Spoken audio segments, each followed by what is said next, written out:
वालेकुम स्टूडेंट्स, कैसे हैं आप सब। बेटा हम लोगों ने ब्रांचेस ऑफ केमिस्ट्री चैप्टर 1 में डिस्कस कर लिया। व्हाट इज़ केमिस्ट्री उससे पहले डिस्कस किया, और उसके बाद हम लोगों ने एक मिनी एक्सरसाइज देखी जो कि ब्रांचेस के अंदर से थी। उसमें क्या था, हम लोगों के पास एक ल्यूनर मिशन गया था मून पर, वहाँ से सैंपल्स लेके आया, हम लोगों ने उसके ऊपर एक्सपेरिमेंट किए। ये सारा जो एक्सपेरिमेंट था अंडर एस्ट्रोकेमिस्ट्री स्टडी होता था। और उसके बाद हम लोगों ने डिटर्मिनेशन की, उसके अंदर मौजूद कंपोजिशन की उसकी, तो हमने एनालिटिकल केमिस्ट्री में की। फिर हमने फिजिकल प्रॉपर्टीज़ देखी, तो वो फिजिकल केमिस्ट्री में। फिर हमने रिएक्शंस करवाए इनऑर्गेनिक रिएजेंट्स के साथ, तो वो इनऑर्गेनिक केमिस्ट्री के अंदर। आज जो बेटा हम लोग मेजर टॉपिक स्टार्ट करने लगे हैं वो है स्टेट्स ऑफ मैटर, मादा की हालतें। अब बेटा स्टेट्स ऑफ मैटर जो है ये एक मेजर टॉपिक है। स्टेट्स ऑफ मैटर में याद रखना है बेटा, हमारी जो दुनिया है world is made up of matter and energy. हमारी पूरी की पूरी दुनिया किससे मिलकर बनी हुई है? मैटर से मिलकर बनी हुई है और एनर्जी से मिलकर बनी हुई है। अब बेटा मैटर क्या होता है और एनर्जी क्या होती है? एनर्जी एंड मैटर में आपको डिफरेंस पूछा जा सकता है। बेटा energy is non material thing. Energy क्या है? नॉन मटेरियल थिंग है। बाकी तमाम की तमाम जो मटेरियल चीज़ें हैं उनको हम किस में कंसीडर करते हैं? मैटर के अंदर कंसीडर करते हैं। एनर्जी जो है वो किसी भी मटेरियल फॉर्म में नहीं होती, बल्कि मटेरियल्स के अंदर एनर्जी मौजूद होती है। तो बेटा anything other than energy, energy के अलावा बाकी तमाम चीज़ें that occupy volume mean space, जो जगह घेरती है और उसका वेट है, वजन है, उसको हम क्या नाम देते हैं? मैटर का नाम देते हैं। अगर हम अपनी बात करते हैं, अपने इर्द गिर्द चीज़ों की बात करते हैं, तमाम की तमाम चीज़ें क्या है? मैटर हैं। क्यों? ना उन्होंने जगह भी घेरी हुई है, ऑक्यूपाई वॉल्यूम किया हुआ है, स्पेस जगह घेरी हुई है, और साथ में उनका कोई ना कोई वजन भी है। तो इसीलिए हम तमाम चीज़ों को मैटर कंसिडर करते हैं। और मैटर के अंदर क्या मौजूद होती है? एनर्जी मौजूद होती है। तो हमारी वर्ल्ड क्या है? कम्बिनेशन है किस चीज़ का? मैटर का और एनर्जी का।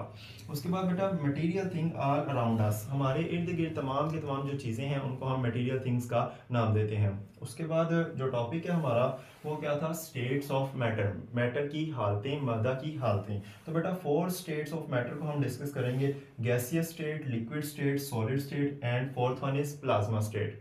उसके बाद बेटा आपको एक क्वेश्चन आएगा, what are the primary states of matter? मादे की प्राइमरी स्टेट्स कौन सी है? तो मादे की 3 प्राइमरी स्टेट्स हैं, मैटर की 3 प्राइमरी स्टेट्स हैं, सॉलिड, लिक्विड एंड गैस। अगर क्वेश्चन आपको आता है, वैसे आप लोगों ने 4 स्टेट्स को मेंशन करना है। 4 के अलावा भी कुछ हमारे पास स्टेट्स होती हैं जिनको हम इंटरमीडिएट स्टेट्स का नाम देते हैं। उसको हम नेक्स्ट लेक्चर में डिस्कस करेंगे, what are the intermediate states of matter. वैसे आप लोगों ने 4 याद रखनी है, gas, liquid, solid and plasma. और 3 प्राइमरी स्टेट्स हैं, सॉलिड, लिक्विड एंड गैस। और उसके बाद जो है प्लाज्मा आती है, और उसके बाद इंटरमीडिएट स्टेट्स आती हैं। इंटरमीडिएट स्टेट हम नेक्स्ट लेक्चर में डिस्कस करेंगे।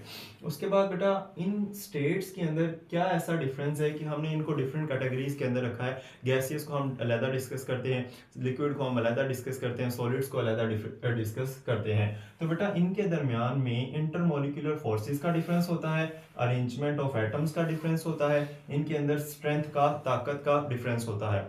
अब बेटा फॉर एग्जांपल आपको पता है कि हमारे इर्द गिर्द गैसेस भी मौजूद है। गैस के जो मॉलिक्यूल्स होते हैं वो एक दूसरे से फार अपार्ट होते हैं, बहुत ज्यादा दूर पड़े होते हैं, जिसकी वजह से उनके दरमियान इंटरमोलिकुलर फोर्सेस क्या होती हैं? कमजोर होती हैं, वीक होती हैं। जिस तरह आप लोग अगर 2 मैग्नेट के पीस लेते हैं, दोनों को जितना ज्यादा करीब लाएंगे उतनी ही ज्यादा उनके दरमियान में अट्रैक्शन ज्यादा होगी, जितना दूर ले जाएंगे उतनी अट्रैक्शंस क्या हो जाएंगी? कम हो जाएंगी। इसी को बोलते हैं इंटरमोलिकुलर फोर्सेस, दो मॉलिक्यूल्स के दरमियान वाली फोर्सेस। तो गैस के मॉलिक्यूल्स क्या होते हैं? दूर होते हैं, तो उनके इंटरमोलिकुलर फोर्सेस क्या होती हैं? वीक होती हैं। लिक्विड के मॉलिक्यूल थोड़े नजदीक होते हैं, तकरीबन साथ साथ होते हैं, तो उनमें इंटरमोलिकुलर स्ट्रॉन्ग होती हैं। और सॉलिड के मॉलिक्यूल क्लोजली पैक्ड होते हैं, जिसकी वजह से इंटरमोलिकुलर फोर्सेस उनमें सबसे ज्यादा क्या होती हैं? स्ट्रॉन्ग होती हैं। उसके बाद बेटा सबसे पहले हम गैसियस स्टेट को डिस्कस करते हैं, first state of matter. And ये भी याद रखना है कि जो गैसियस स्टेट है वो सिंपलेस्ट स्टेट ऑफ मैटर है। ठीक है, ये आपको एमसीक्यूज में बात पूछी जा सकती है। Simplest state of matter is called gaseous state. Molecules are far apart, molecules gas के क्या होंगे? दूर दूर होंगे। फॉर एग्जांपल हमारे पास एक कंटेनर है, उस कंटेनर के अंदर हम कोई भी गैस फिल करते हैं, उस गैस के मॉलिक्यूल्स के दरमियान में बेटा क्या मौजूद होगा? बहुत ज्यादा फासला मौजूद होगा। इसको बोला जाता है कि मॉलिक्यूल्स फार अपार्ट हैं, दूर दूर है।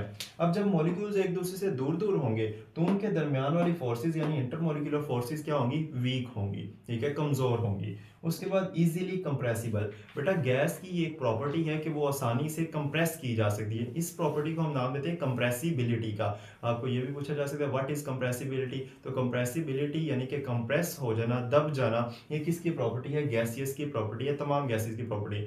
फॉर एग्जांपल हमारे पास कंटेनर है, उस कंटेनर के ऊपर हम लोगों ने ये जो कैप लगाया ये मूवेबल है, मूव कर सकता है। जब हम इसके ऊपर प्रेशर लगाएंगे तो गैस के मॉलिक्यूल्स करीब करीब आ जाएंगे, मतलब कंप्रेस हो जाएंगे, लेस वॉल्यूम ऑक्यूपाई करेंगे। अगर हम इसको अनकंप्रेस स्टेट में रखते हैं, जब कंप्रेस नहीं किया तब ज्यादा वॉल्यूम ऑक्यूपाई करेंगे, जब हम कंप्रेस करेंगे तो कंप्रेस स्टेट के अंदर इनका वॉल्यूम क्या हो जाएगा, डिक्रीज हो जाएगा, और इनकी डेंसिटीज क्या होती हैं, लो। जब जो मॉलिक्यूल्स दूर दूर होते हैं, करीब नहीं होते, आपस में क्लोजली पैक्ड नहीं होते, उनकी डेंसिटीज क्या होती हैं, लो होती हैं। तो गैस के मॉलिक्यूल्स बहुत दूर होते हैं, इसीलिए ऑब्वियसली इनकी डेंसिटीज क्या होती हैं, लो होती हैं। तो ये था बेटा हमारे पास what is gaseous state. Question आएगा आपको व्हाट इज गैसियस स्टेट, दो के अंदर डिफरेंस भी आ सकता है, difference between gaseous and liquid state, difference between solid and plasma state, किसी में भी डिफरेंस आ सकता है।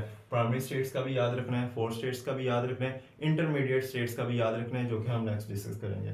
उसके बाद है बेटा liquid state. Second state of matter is liquid state. Molecules are closely attached. आप एक ग्लास में पानी ले लेते हैं तो मॉलिक्यूल्स उसके क्या होते हैं, बिल्कुल करीब करीब होते हैं, बट मूव रैंडमली। वो क्या कर रहे होते हैं, बेतरतीब हरकत कर रहे होते हैं। रैंडम मोशन किसको बोला जाता है, जिसमें इरेगुलर और बेतरतीब मोशन होती है उसको रैंडम मोशन बोला जाता है। तो मॉलिक्यूल्स तो क्लोजली अटैच होते हैं, क्लोजली पैक्ड होते हैं, बट मूव क्या कर रहे होते हैं, रैंडमली मूव कर रहे होते हैं। जब मॉलिक्यूल्स करीब करीब है तो उनके दरमियान में इंटरमॉलिक्यूलर फोर्सेस भी क्या होंगी, स्ट्रॉन्ग होंगी, ताकतवर होंगी। किसकी निस्बत, गैसियस स्टेट की निस्बत। गैस के मॉलिक्यूल दूर दूर थे, इसीलिए इंटरमॉलिक्यूलर फोर्सेस वीक थी, और इसके अंदर मॉलिक्यूल्स करीब करीब हैं, जिसकी वजह से इंटरमॉलिक्यूलर फोर्सेस क्या है, स्ट्रॉन्ग है। उसके बाद नॉट इजीली कंप्रेसिबल। जब ये मॉलिक्यूल्स पहले ही करीब करीब हैं, इनके दरमियान एम्प्टी स्पेसेस ना होने के बराबर है, इसीलिए ये कंप्रेस भी नहीं हो सकते। High densities then gases. इनकी डेंसिटीज भी क्या होंगी, स्ट्रॉन्ग होंगी, हाई होंगी, ज्यादा होंगी, किसकी निस्बत, गैसियस स्टेट ऑफ मैटर की निस्बत। अब फॉर एग्जांपल हम इसकी बात करते हैं लिक्विड स्टेट की। तो लिक्विड स्टेट के अंदर हमारे पास अगर हम कंटेनर लेते हैं, ठीक है, ये हमारे पास कंटेनर है, इसमें लिक्विड फिल करते हैं, तो वो लिक्विड के मॉलिक्यूल्स क्या होते हैं, बिल्कुल एक दूसरे के करीब करीब होते हैं, जिसकी वजह से इनकी डेंसिटीज भी क्या होती हैं, हाई होती हैं, और ये अनकंप्रेसिबल स्टेट होती है ऑलमोस्ट। उसके बाद बेटा थर्ड स्टेट ऑफ मैटर को डिस्कस करें तो वो है सॉलिड स्टेट। सॉलिड स्टेट का definite shape and fixed volume होता है। इसका मतलब क्या है कि अगर आप किसी भी जगह पर किसी भी सॉलिड को प्लेस करते हैं तो वो हर जगह पर उतनी ही वॉल्यूम जो है ऑक्यूपाई करेगा, उतनी ही स्पेस को कवर करेगा, अब जहां मर्जी उसको प्लेस कर दे। इसके अलावा और उसकी जो शेप होती है वो भी खास होती है, डेफिनेट होती है। अगर आप गैस को किसी कंटेनर में फिल करते हैं ना, फॉर एग्जाम्पल हमारे पास ये रूम है, ठीक है, इस रूम के अंदर हम एक कोने के अंदर एयर फ्रेशनर करते हैं, तो उससे वो सारी की सारी स्मेल, फ्रेग्रेंस पूरे कमरे में फैल जाती है, मतलब वो सारा का सारा वॉल्यूम गैसेस ऑक्यूपाई कर लेती हैं, और फिर वो शेप भी उनकी उसी कंटेनर के मुताबिक होगी जिसके अंदर उनको रखा जाएगा, यानी कि ना उनकी अपनी कोई शेप है ना अपना कोई वॉल्यूम है। उसके बाद बेटा अगर आप लिक्विड स्टेट की बात करते हैं ना, तो लिक्विड स्टेट का अपनी कोई शेप नहीं होती, मतलब आप लोगों ने कंटेनर इस तरह का लिया है तो उनकी शेप भी इसी तरह की बन जाएगी।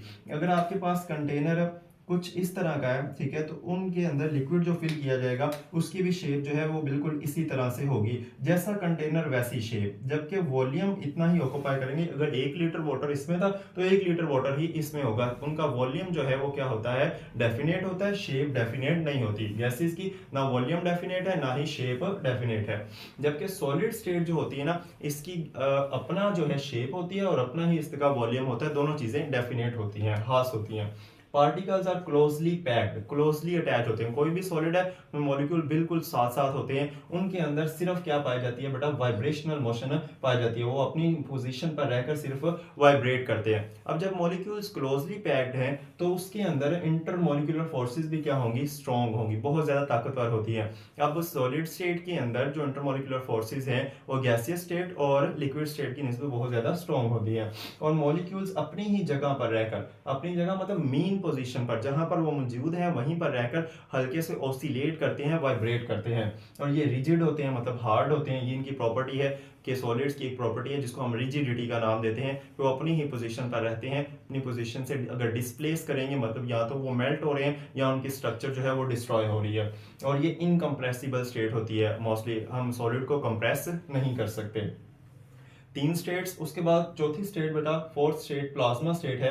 ये ज्यादातर हमें अपने इर्द गिर्द नजर नहीं आती, not generally seen. Have particle with very high kinetic energy. अब इसके अंदर जो प्लाज्मिक स्टेट है, इसके अंदर जो मॉलिक्यूल्स पाए जाते हैं उनकी काइनेटिक एनर्जी बहुत ज़्यादा होती है, हाई होती है। मॉलिक्यूल्स जो काइनेटिक एनर्जी आपको पता है ड्यू टू मोशन होती है, तो इसके अंदर जो मॉलिक्यूल्स होते हैं वो हाई काइनेटिक एनर्जी के साथ मूव कर रहे हैं। ये जो है कहाँ पर मौजूद होती है, फ्लोरेसेंट ट्यूब्स के अंदर पाई जाती है, लाइटनिंग के अंदर पाई जाती है, वेल्डिंग के अंदर पाई जाती है। अब लोग वेल्डिंग करते देखा होगा, जब वो लोहा जो है पिघल रहा होता है तो वो जो पिघली हुई मेल्टिंग स्टेट होती है उसके साथ वो लाइटनिंग होती है, उसके अंदर क्या मौजूद होता है, हाई इलेक्ट्रॉन्स मूव कर रहे होते हैं, फोटॉन्स होते हैं, आइंस होते हैं। तो वो जो स्टेट होती है उसको हम प्लाज्मा स्टेट के अंदर कंसीडर करते हैं। आप लोगों ने आतिफ शाह पहाड़ देखे होंगे, ठीक है, उसके अंदर जो लावा निकलता है वो लावा कौन सी स्टेट है, प्लाज्मा स्टेट है। इसी तरह आप लोगों ने स्टार्स देखे हैं, स्टार्स के अंदर जो रिएक्शंस हो रहे हैं उन रिएक्शंस की वजह पर हाई काइनेटिक एनर्जी वहां पर मौजूद है, लाइटनिंग प्रोड्यूस हो रही होती है, वो चमक रहे होते हैं, तो वहां पर भी क्या कौन सी स्टेट एग्जिस्ट करती है, प्लाज्मा स्टेट एग्जिस्ट करती है। तो आज बेटा हम लोगों ने जो चीज डिस्कस की है वो क्या है, स्टेट्स ऑफ मैटर है। हम लोगों ने डिस्कस की है 4 स्टेट्स, कौन कौन सी, gaseous state, liquid state, solid state and plasma state.